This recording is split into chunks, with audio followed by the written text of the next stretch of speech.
توحید پر بھی گامزن رہیں گے اور سیدھی راہ پر بھی چلتے رہیں گے انشاءاللہ، حق راہ پر چلتے رہیں گے. مثال ہے بات کو سمجھنے کے لیے، ایک شخص سفر کر رہا تھا اپنی منزل مقصود کی طرف. سفر کرتے کرتے ایک جگہ آ کر رک گیا جہاں پہ دو راہیں تھی. وہاں پر ایک بزرگ بیٹھے ہوئے تھے، ایک شخص بیٹھے ہوئے تھے. ان سے پوچھا کہ میں فلاں جگہ جانا چاہتا ہوں، فلاں میری منزل مقصود ہے، اب آپ بتائیے کس راستے پر میں جاؤں، کس راستے پر میں جاؤں. وہ تو غور سے سنیے مثال کو. اس بزرگ نے، اس شخص نے کہا کہ آپ یہ جو سیدھی طرف ہے اس راستے پر جائیے، آپ کی منزل مقصود ملے گی، اور یہ جو بائیں طرف جو راستہ ہے اس طرف مت جائیے، یہ غلط راستہ ہے. پوچھا کیوں؟ کہا آپ سے پہلے ایک شخص آیا تھا، وہ اس سیدھے راہ کی طرف، سیدھے رائٹ ہینڈڈ کی طرف جو تھا اس پر گیا تو منزل مقصود پر پہنچا، مجھے خبر بھی مل گئی. اور اس راستے پر ایک اور شخص آیا، وہ اس راستے پر گیا، اس کی کوئی خبر نہیں آئی کہ وہ کہاں پہنچا اور ہے زندہ یا نہیں ہے، نہیں معلوم.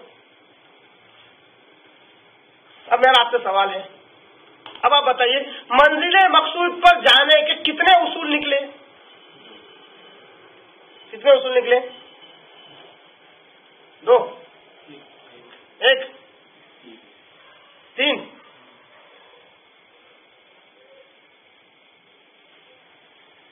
اور سے عام طور پر کامن سینس سے کہتا ہے ایک ہی راستہ ہے، ایک ہی اصول ہے. کون سا؟ جو سیدھا راستہ ہے، نکل جاؤ منزل مقصود پر آ جاؤ گے. نہیں، جبکہ 2 اصول نکلتے ہیں، 2 اصول، 2 قاعدے بنتے ہیں اس مثال سے. ایک قاعدہ یہ، ایک اصول یہ کہ اسی راستے پر ہی جانا ہے تو منزل مقصود پر جائیں گے. دوسرا اصول یہ کہ اس راستے پر جانا ہی نہیں ہے، یہ اصول ہے. اس راستے پہ جو غلط ہے اس پہ جانا ہی نہیں ہے، اگر نہیں جائیں گے تو ہی سیدھی راہ پر جائیں گے. 2 اصول بنے کہ نہیں بنے؟ جو غلط ہے کائے کو جاننے کا چھوڑ دو. اب کیا پتا کون سا راستہ کب جا کر غلط سے مل جائے اور اپن غلط کی طرف چلے جائے. اور غلط کی اگر ہم نے اسٹڈی نہیں کی، غلط باتوں کی اگر ہم نے تعلیم حاصل نہیں کی، تو کبھی بھی ہم غلط میں مبتلا ہو سکتے ہیں، گمراہی کے راستے پر پڑ سکتے ہیں. تو اس مثال سے معلوم ہوا کہ جہاں صحیح جاننا ضروری ہے وہاں غلط کا بھی جاننا ضروری ہے تاکہ گمراہی سے بچیں. اس اعتبار سے قرآن کو، قرآن 1/4 قرآن کہنا آیت الکرسی کوئی درست ہے کیا؟ نہیں ہے، یہ کہنا ضروری ہو گیا. کیوں؟ لوگ اس سے گمراہ ہو چکے ہیں.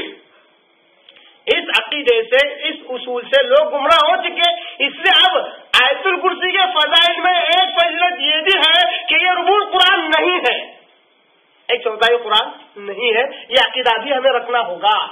یہ گمراہی ہے، حالانکہ اس سے کوئی فائدہ نہیں ہے، مگر اس کا علم اگر ہمارے پاس ہوگا تو کل کے روز ہمیں کوئی دھوکہ نہیں دے گا، کسی کی باتوں میں ہم آئیں گے نہیں. وہ ایسی بات ایک اور حدیث میں، وہ بھی سے روایت ہے، آیت الکرسی ربع القرآن. ایک اور دوسری روایت میں آتا ہے کہ آیت الکرسی 1/4 قرآن ہے.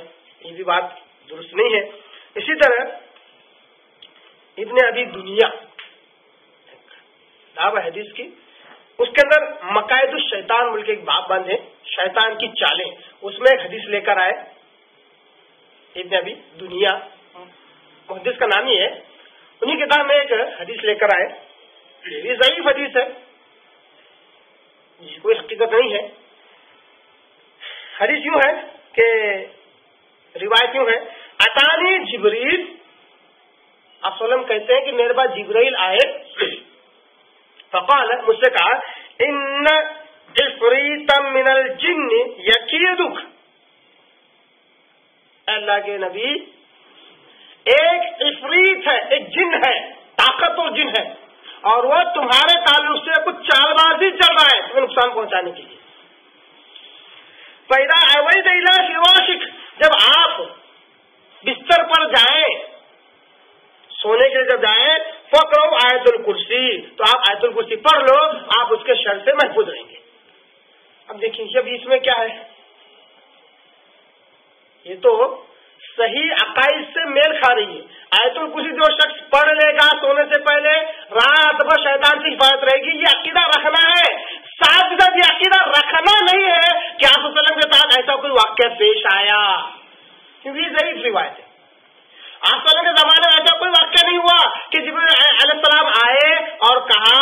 شیطان، ایک عفریت، ایک طاقت اور جن ہے جو تمہارے تعلق سے نقصان پہنچانے کی پلاننگ کر رہا ہے، لہذا آپ بستر پر جائیں تو آیت الکرسی پڑھے.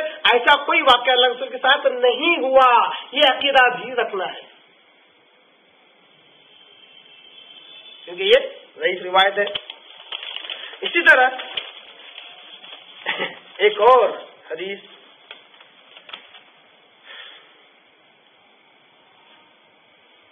آپ صلی اللہ علیہ وسلم، ایک روایت آپ صلی اللہ علیہ وسلم کے نام پر یہ روایت گھڑی گئی ہے، ضعیف روایت ہے. آپ صلی اللہ علیہ وسلم کے مطابق یہ لوگ کہتے ہیں اعطیت آیت الکرسی من تحت العرش. کیا کہتے ہیں؟ ضعیف روایت ہے. کہتے ہیں کہ آپ صلی اللہ علیہ وسلم نے ایک مرتبہ اس طرح کہا کہ مجھے آیت الکرسی عرش کے نیچے سے نکال کر دی گئی ہے. اس ضعیف روایت سے ہمیں کیا عقیدہ ملا کہ ایسا عقیدہ، ایسی سوچ نہیں رکھنا ہے کہ آیت الکرسی عرش کے نیچے سے ملی ہے. یہ ایک ایکسٹرا فضیلت ہو گئی آیت الکرسی کی. میں کہتا ہوں کہ اللہ کے رسول نے جو فضائل بیان کی کیا وہ ہمارے لیے کم ہے؟ جن لوگوں نے پچھلا درس نہیں سنا ہے اس کو سن لے. کافی تفصیلاً میں نے آیت الکرسی کے وہ فضائل جو صحیح روایتوں میں آتے ہیں آج اس کو میں نے بیان کیا ہوا. تو کیا وہ جو صحیح روایتیں، صحیح احادیث آپ صلی اللہ علیہ وسلم بیان کرتے ہیں، کیا وہ ہمارے لیے کافی نہیں ہے؟ پھر ضعیف عقائد، ضعیف حدیثوں سے جو عقائد ثابت ہو رہے ہیں، جو سوچ ثابت ہو رہی ہے، جو فضائل ثابت ہو رہے ہیں، ہم اس کو کیوں لیں؟ معلوم ہے کہ نہیں لینا ہے. یہ اسلام کا حصہ ہے. غلط باتوں کو نہ لینا اسلام کا حصہ ہے.